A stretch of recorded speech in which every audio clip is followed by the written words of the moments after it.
Story king में आपका स्वागत है। नए नए वीडियो देखने के लिए चैनल को अभी सब्सक्राइब करें। श्री कृष्ण का कलयुग में कल की अवतार से पहले हुआ है एक अवतार भविष्य नामक महाकल्प के वैवस्वत मनवंतर के 28वें द्वापर युग के अंत में कुरुक्षेत्र का प्रसिद्ध महायुद्ध महाभारत हुआ, जिसमें युद्ध कर दुर्भिमानी सभी कौरवों और पांडवों ने 18वें दिन पूर्ण विजय प्राप्त की। अंतिम दिन भगवान श्री कृष्ण ने काल की दुर्गति को जानकर योगरूपी सनातन शिवजी की मन से इस प्रकार स्तुति की और उनसे पांडवों की रक्षा का निवेदन किया।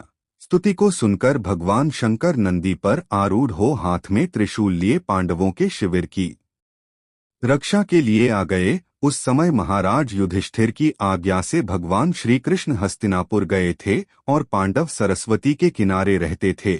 मध्यरात्रि में अश्वत्थामा, भोज, कृतवर्मा और कृपाचार्य तीनों पांडव शिविर के पास आए और उन्होंने मन से भगवान रुद्र की स्तुति कर उन्हें प्रसन्न कर लिया।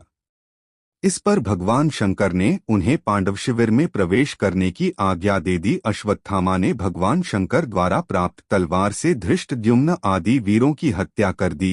फिर वह कृपाचार्य और कृतवर्मा के साथ वापस चला गया। वहां एकमात्र पार्षद सूत ही बचा रहा। उसने इस घटना की सूचना पांडवों को दी। पांडवों ने इसे शिवजी का ही कृत्य समझा और क्रुद्ध हो अपने आयुधों से देवाधिदेव पिनाकी से युद्ध करने लगे।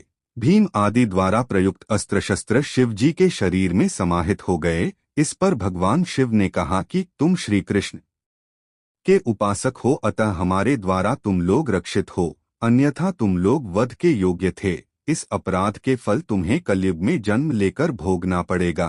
ऐसा कहकर वे अदृश्य हो गए और पांडव बहुत दुखी हुए। वे अपराध से मुक्त होने के लिए भगवान श्री कृष्ण की शरण में आए। शस्त्र पांडवों ने श्री कृष्ण के साथ एकाग्र मन से शंकर जी की स्तुति की, जिससे भगवान शंकर ने प्रत्यक्ष प्रकट होकर उनसे वर मांगने को कहा।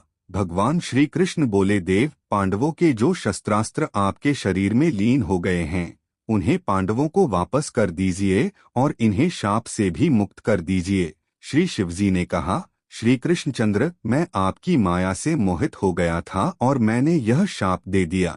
मेरा वचन तो मिथ्या नहीं होगा, तथापि यह पांडव तथा कौरव नाम से अपने अंशों से कलयुग में उत्पन्न होकर अपने पापों का फल भोग कर मुक्त हो जाएंगे। वे बताते हैं कि युधिष्ठिर वत्सराज के पुत्र होगा, उसका नाम मलखान होगा, वह शिरीष नगर का अधिपति होगा। भीम का नाम वीरण होगा और वह वनरस का राजा होगा।